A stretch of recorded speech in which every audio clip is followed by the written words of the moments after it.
You know. So what's up guys? Welcome to my channel. For today's video guys, discuss naman natin yung kung ano yung difference ng Expander GLX automatic tsaka Expander GLS na automatic. So yun guys, tingnan natin kung ano yung mga difference sila. Ang Expander GLX niya is, Expander GLX pala is 1,159,000. Tapos yung GLS natin is 1,259,000.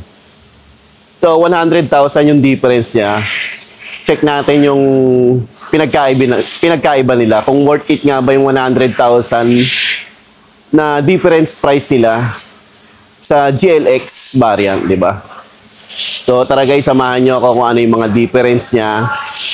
Yung Expander na 2026 year model. Ang kulay pala nito is graphite gray metallic. Parehas sila. So tara, samahan nyo ako guys kung ano yung mga difference nila. Let's go!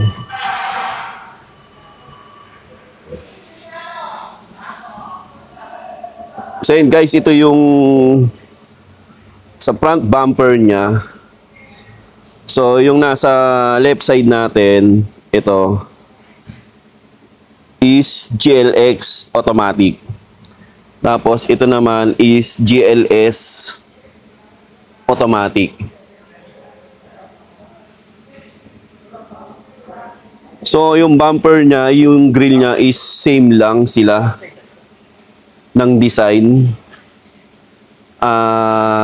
Same lang sila ng design. Makikita nyo, mapapansin nyo sa GLS, meron siyang front camera 360. Yan, yun sa GLS. Then sa GLX is wala. Yan. Then ang mapapansin nyo sa GLX is naka halogen headlamps and fog light. So wala siyang daytime running light, meron lang siyang positioning lamps which is nandito.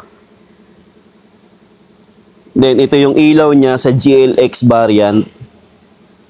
Naka halogen headlamps, then naka halogen fog light. So yun guys, yung GLX automatic variant natin. Sa GLS naman natin is naka daytime running light, naka LED na headlight, projector headlight, then naka LED na fog light. Yan. Diba? Tapos yung bumper niya sa harapan is, yung bumper nito for GLX variant is naka matte black. And naka matte black. Tapos dito sa GLS variant is naka parang silver na to, na darker na silver eh. Hindi siya gray eh. Body color eh. So, yan. Parang may pagka-silver yung bumper niya.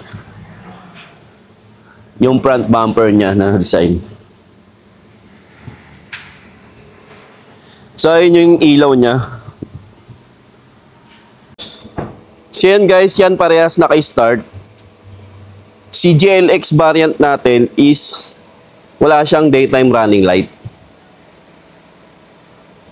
So, meron lang siya is positioning lamp. Pag binuksan mo yung park light niya, iilaw yung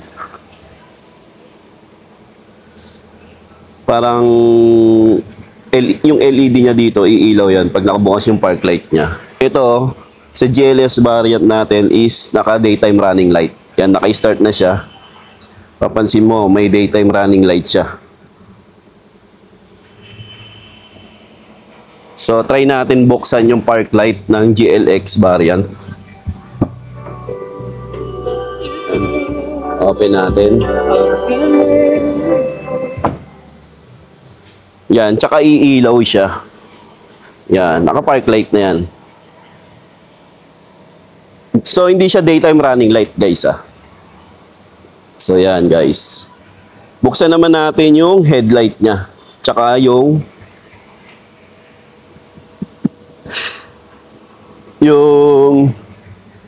headlight niya, then yung fog light. Yan, guys.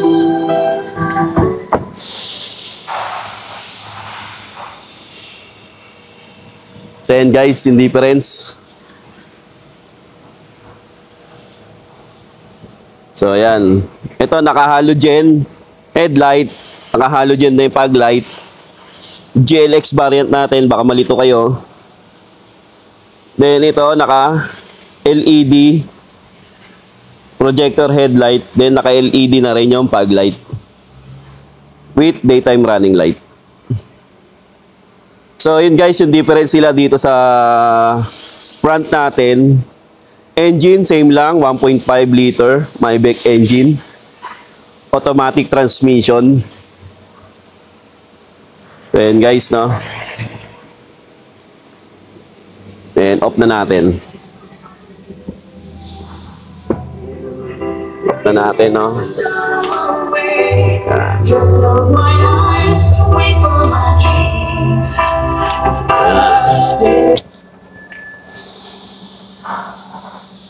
Off na natin.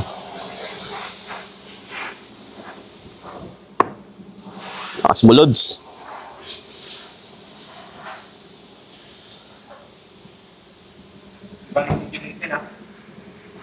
Oo nga. So, dito naman tayo sa side. Design ng mugs is same lang ng design nila, GLX and GLS automatic. Kung mapapansin mo dito sa side mirror, naka-body color siya pero meron siyang camera 360. Yan.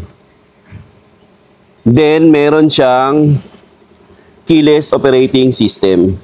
Button dito. Then, ang chrome siya dito sa mga windows. Chrome lining. Then, meron siyang side seal. Yan. Na parang silver for GLS variant. So yan guys, inside seal niya. Sa GLX variant naman,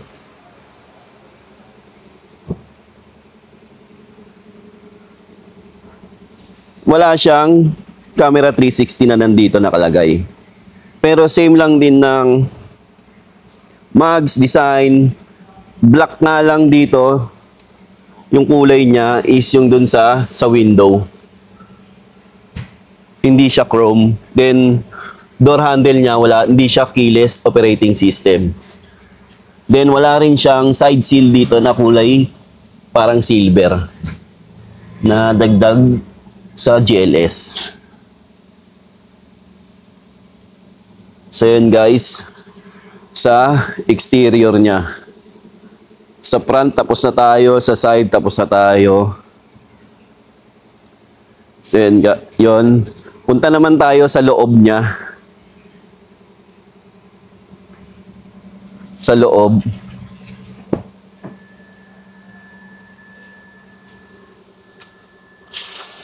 Pagdating naman sa loob, naka 3-spoke siya, pero urethane lang yung material niya dito sa steering wheel. Urethane lang. Pero tilt and telescopic naman siya. Sa kabila naman, sa GLS, is naka-leather wrap, 3-spoke, tapos iba na yung design niya. Pang Triton na.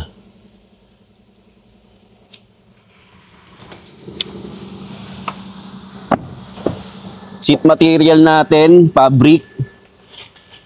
Seat material.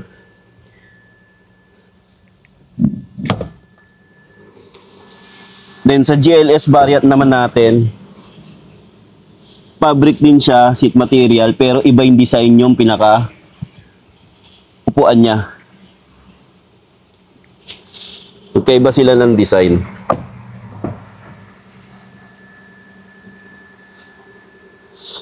So, dito naman tayo sa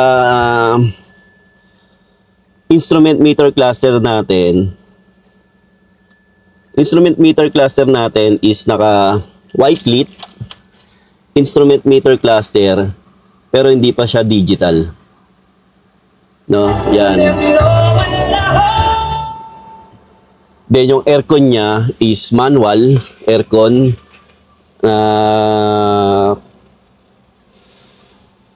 Na manual ano ang tawag dito, manual control, tapos 7-inch na Apple CarPlay, Android Auto, touchscreen na rin yan. Then ito yung automatic transmission natin, then naka handbrake. Tapos dito sa center armrest niya is ganito lang siya, flat lang, for GLX variant. So dito muna tayo sa GLX variant natin, no? Para makita natin. Yan, fabric. Tapos yung design ng dashboard. Yan, ganyan. Same pa rin nung 2025 year model. Dual airbag front, driver side and passenger side. So ayan, mapapansin nyo yung ano natin. Tapos, hindi siya keyless entry or push start. Manual start siya. Yan. Ito yung susi niya. Yan.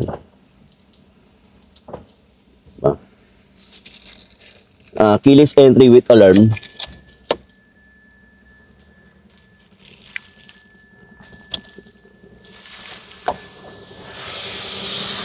Tapos ito yung sa door ano niya, door side, ang plastic, di ba? So dito naman tayo sa GLS variant.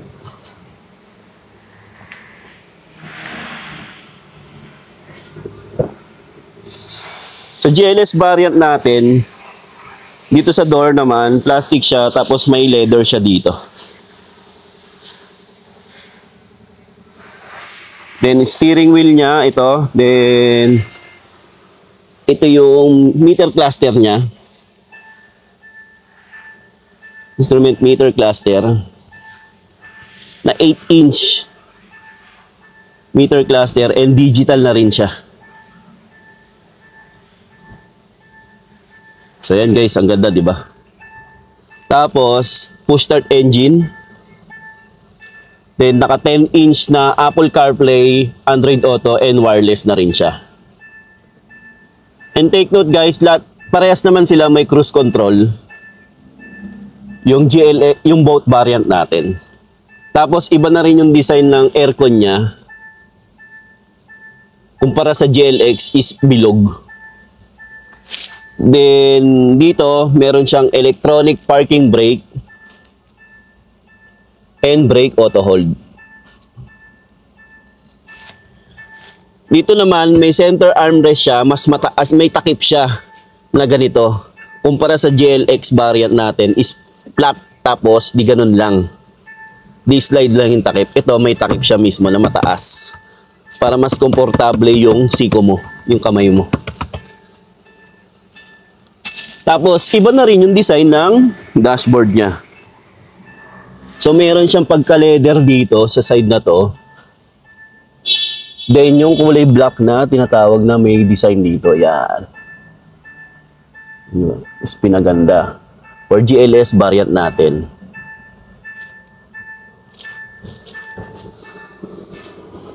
So, yun guys, yung difference sila for sa interior, sa exterior, tapos na tayo.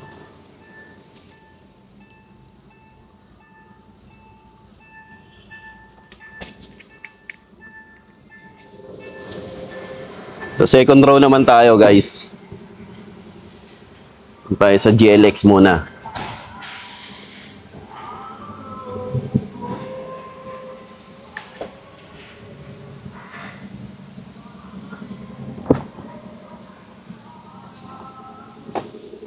Ayun, sa GLX tayo. So, same rin naman ang seat configuration sa GLX tsaka sa GLS. Iisa lang naman. Dito kasi is wala siyang headrest and wala siyang center armrest with cup holder. So, 60-40 split folding and tumbled. Then, second row na aircon vent yan. Sa GLS naman tayo, guys. Tayo sa GLS. Lipat tayo sa kabila, masikip.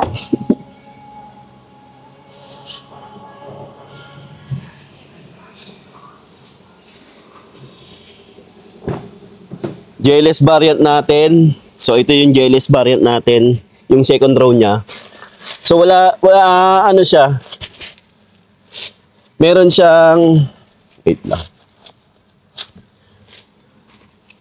Headrest. At lang natin.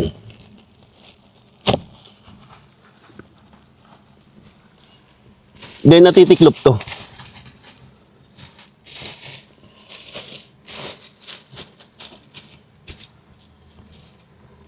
Paano ba tiklopin to?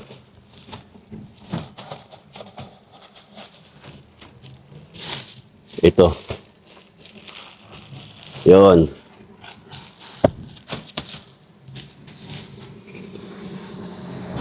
So, dito naman tayo sa second row ng GLS variant. So, meron siyang headrest dito sa gitna. Yan yung nadagdag. Tapos, meron siyang center armrest. So, ito na yung pinaka-armrest niya. Yan, ibababa mo lang yan. Then, 60-40 folding. Yan. Angat nyo para makapasok kayo sa second row, ay third row.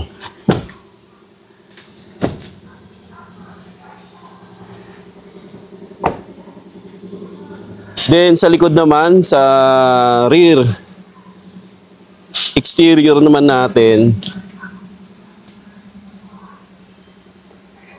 ang pinagkaiba lang nila is yung rear bumper. Yung rear bumper ng GLX is matte black ang kulay niya. Tapos sa GLS, yun nga may pagkaparang silver or silver gray na kulay niya. Hindi siya matte. Meron siyang matte pero dito lang sa baba, pero ito yung pinaka kulay niya. Ba parehas may reverse camera.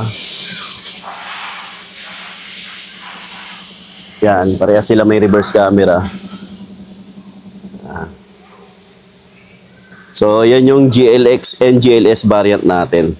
Ito yung GLX variant. Ito naman yung GLS automatic. So, yun lang guys, no? Sulit nga ba yung 100,000 na difference sila for GLX variant, 1,159,000. Tapos, 1,259,000 yung GLS variant. Ulitin ko lang guys, no? Ang GLX ito natin, yan, walang daytime running light, positioning lamps lang, naka halogen headlamps, tsaka fog light nya, tapos matte black yung bumper nya. Then wala siyang camera 360 na nakalagay dito. Sa GLS variant naman natin, naka daytime running light, LED headlight, LED na fog light, tapos ang design niya yung bumper is may parang silver gray yung design niya. Then sa side na ito, meron siyang camera 360. Yan guys. Yon sa side dito, ulitin ko ulit, meron siyang silver accent dito sa window. May camera 360 dito sa side mirror, tapos may silver accent rin dito sa side sill. Dito sa atin sa GLX is wala, naka-black. Side dito sa window, wala rin siya ditong ano. So, yun lang guys yung difference. Sana mapanood nyo tong video na to, tapusin nyo para kung ano yung difference ng GLX variant tsaka GLS automatic variant natin. So, naka-promo tayo dito sa GLX variant ng 40,000 down payment.